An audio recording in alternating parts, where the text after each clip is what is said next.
¿Cómo están? Bueno, un gusto saludarlos después del video que hicimos hace algunos años del semipermanente histórico de Tandil. Ahora nos encontramos en las proximidades de Lobos, provincia de Buenos Aires, donde existió un circuito semipermanente de los clásicos, esos que se formaban con dos rutas y un camino vecinal que las conectaba. En este caso, la ruta 205, la ruta 41 y un camino vecinal. Al final de ese camino es donde nos encontramos ahora, la antigua horquilla.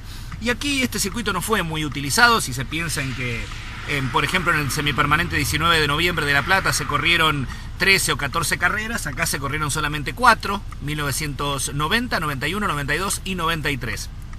Este circuito es recordado por una circunstancia particularmente trágica, que fue el accidente que le costó la vida a Roberto Mouras allá por 1992, y también es recordado por lo que ocurrió el año siguiente, cuando hubo una dramática definición de campeonato entre Johnny De Benedictis y Walter Hernández, y quedó el campeonato para este último. Un circuito que no tiene demasiadas características particulares, era considerado uno de los más seguros justamente y paradójicamente, y realmente un circuito muy rápido, donde también tallaba a jugar que se trataba de uno de los últimos semipermanentes inaugurados. Algunos dicen que reemplazó al circuito de San Miguel del Monte, que queda aquí muy cerca y que se había dejado de usar en 1987. Ahora vamos a ponernos en marcha y vamos a recorrer este histórico circuito de Lobos semipermanente, donde se corrió hasta 1993. Salimos hacia la ruta 205, estamos corriendo en el sentido de giro que se usó desde 1990 hasta 1992. En 1993 se agregó una chicana en el camino vecinal y se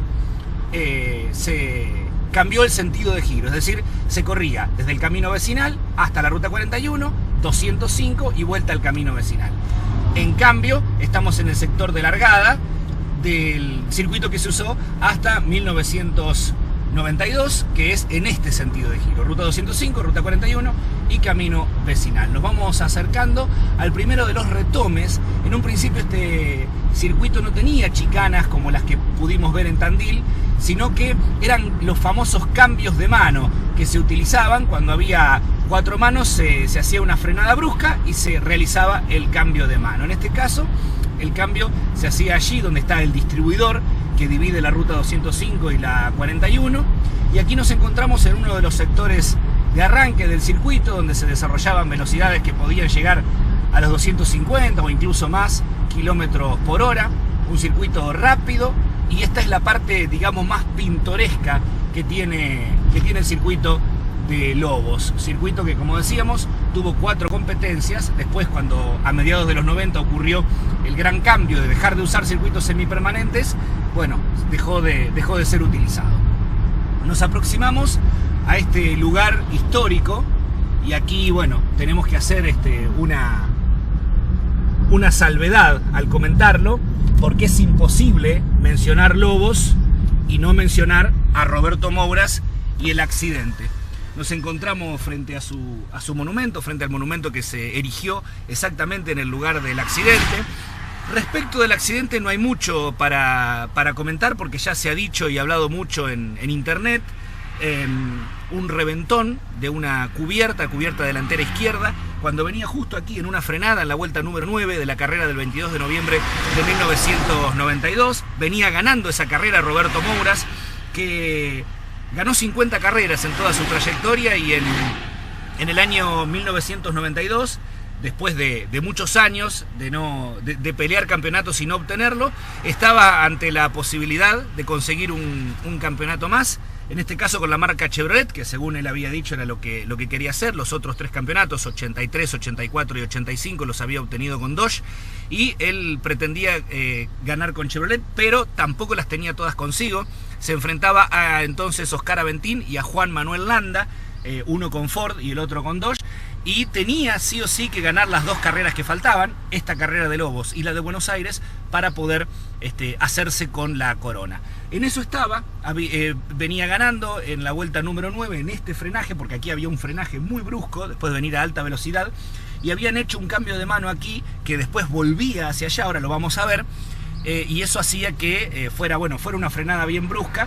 Y bueno, Se habló mucho sobre el reventón de la cubierta. Eran las Michelin XWX, que eran de los más viejos neumáticos de alta performance que se podían comprar. Venían con dibujo porque eran cubiertas de calle, y lo que se hacía era tornearlas, se les rebajaba la parte del dibujo para que quedaran lisas. Bueno, algunos dicen que después de castigarlas varias vueltas, a veces esas ruedas solían fallar. Bueno, vemos la gente de Chevrolet que viene siempre aquí. De todos los monumentos que se han hecho, los monolitos, este es el más conservado y este es uno de los más visitados, porque lógicamente pertenece a un ídolo del turismo de carretera, 3 veces campeón y ganador de 50 carreras como Roberto Mouras. Así que este lugar fue quizá donde empezó a cambiar para siempre. Ya había ocurrido en Necochea 88 con la tragedia de Valdicat Parros y los 13 espectadores que murieron, luego con este accidente de 1992 y finalmente con lo que ocurrió con el Pato Morresi en La Plata. El turismo de carretera cambió y dejó de correr aquí, que era su hábitat natural, la ruta, para pasar a encerrarse en los autódromos, un cambio que a los más puristas no terminó de convencerlos. Bueno, seguimos recorriendo el circuito. Aquí era lo que decíamos, obviamente no lo vamos a hacer, pero aquí había un cambio de mano, se frenaba bruscamente, se cambiaba de mano, había una chicana que era parecido a la entrada de un garage, y ahí doblaban los autos y se pasaban nuevamente para esta mano. Como decíamos, este era uno de los semipermanentes más seguros. De hecho, allá por 1994, después del accidente de Morresi, cuando se decidió sacar del calendario una gran cantidad de circuitos semipermanentes, los que quedaron fueron el de Bolívar, inaugurado en 1993, el de Santa Teresita, que fue uno de los más usados, conocido como Triángulo del Tuyú, y este de Lobos, aunque nunca se lo volvió a usar. Era considerado uno de los semipermanentes más seguros. Aquí estamos en lo que era la bajada del puente. Aquí había un corto tramo de aceleración, hasta que luego, una vez más, había que frenar, y se venía el retome, que era para seguir por la ruta 41 hasta el camino vecinal.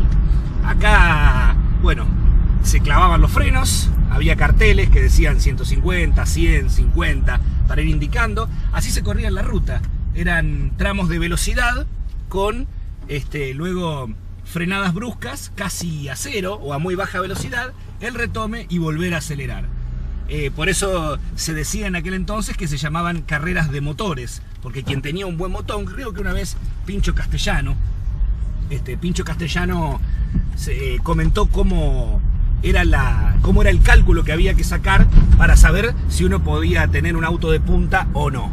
Así era como se corría. Bueno, acá probablemente nos veamos sometidos a un control policial. Una vez más se aceleraba aquí, otro tramo de aceleración relativamente corto, aquí avanzando en sentido hacia Navarro, por la ruta 41, y aquí, donde vemos al lado de la columna, existía otro de los llamados cambios de mano. Aquí frenaban otra vez casi a cero, se metían por allí y hacían el resto del recorrido por la otra mano, por la mano que queda del otro lado. Insisto, este es el recorrido que se usó hasta 1992. En 1993 se corrió en sentido contrario. Y la idea, en ese entonces, los autos se configuraban de manera diferente a hoy en día. Lo que había que hacer era configurarlo de manera tal que fueran rápidos arriba. Es decir, se buscaba que estuvieran llegando casi al límite de revoluciones al final de la recta. Entonces ahí es cuando desarrollaban su velocidad máxima. Según contaban algunos que han corrido en ruta, se trataba de eso, se trataba de tener un auto que fuera capaz de desarrollar altas velocidades y obviamente con buena potencia de motor y buena aerodinámica, lo cual beneficiaba sobre todo a la marca Dodge y perjudicaba al Ford y también en cierta medida al Torino. Eso permitía, teniendo un auto de buena potencia, puntear y ganar carreras, porque bueno, se trataba de hacer tiempos. También hay que recordar que se corría con las cajas de 4 velocidades mecánicas, con la famosa caja en H. Aquí había otra frenada y nos metemos ya en el camino vecinal, otro de los tramos muy rápidos de este circuito de Lobos. Bueno, está deteriorado, no está en las mismas condiciones que estaba la última vez que se corrió, hace 27 años, un poco más, casi 28 ahora, fin de año. Y bueno, este era el camino vecinal que conectaba la ruta 41 con la 205. Decíamos que contaban que al ser cajas de 4 velocidades, los cambios estaban bastante separados, entonces costaba mucho mover de abajo el auto, y una vez lanzado los autos eran realmente misiles, porque bueno, eran muy rápidos arriba, sobre todo los semipermanentes largos. Había semipermanentes un poco más cortos, este sería uno de los más cortos, junto con por ejemplo el de San Lorenzo, bueno, muy deteriorada la ruta. Aquí el camino, que obviamente es un camino vecinal, se pavimentó para que pudiera correr el turismo de carretera. Sin demasiadas particularidades este circuito. Aquí, bueno, aceleración plena, buscando ya las velocidades máximas. Decíamos también se trabajaba en la relación de puente, porque bueno, si el auto llegaba al final de la recta todavía tirando, es decir, todavía levantando revoluciones, estaba demasiado largo. Y si ya lo hacía varios metros antes de llegar, llegaba al máximo de las revoluciones, eso quiere decir que estaba con la relación demasiado corta. Esta chicana, que vamos a ver si podemos transitar, se inauguró recién para la última carrera que se corrió acá, para 1993, porque esta chicana no se usaba cuando directamente no existía cuando se corría en este sentido, se usaba cuando se corría hacia el otro lado. Bueno, volvemos al camino vecinal.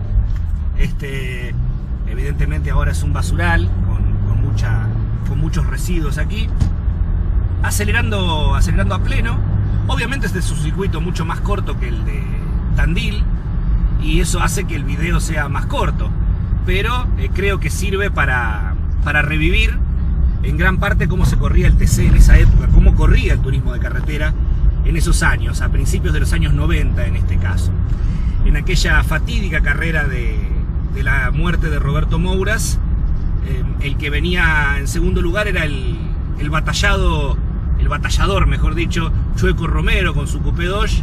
Venía muy cerca, quería también ganar la carrera, pero bueno, la carrera finalmente cuando se sacó bandera roja, se terminó dando por ganada de manera póstuma a Roberto el Toro Mouras. Y ya nos vamos acercando, luego de ver esta maquinaria agrícola, nos vamos acercando al final. Aquí es el lugar de la horquilla, otro sector de frenada, y estamos terminando ya la vuelta al semipermanente de Lobos. En aquel sector, en todo este sector, se encontraban los boxes en aquel entonces. Así que bueno, ha sido un placer dar la vuelta con ustedes y hacer este relevamiento del circuito semipermanente de la ciudad de Lobos, donde se corrió desde 1990 hasta 1993. Hay mejores videos relatados, hay fotos, hay mucho, y por supuesto agradecemos la información a la página increíble, la mejor página sobre automovilismo que uno pueda encontrar, que se llama Historia TC, con toda la información de toda la historia del turismo de carretera, la categoría más antigua de la historia, la categoría más antigua del mundo. Muchísimas gracias como siempre y nos encontramos en algún otro video.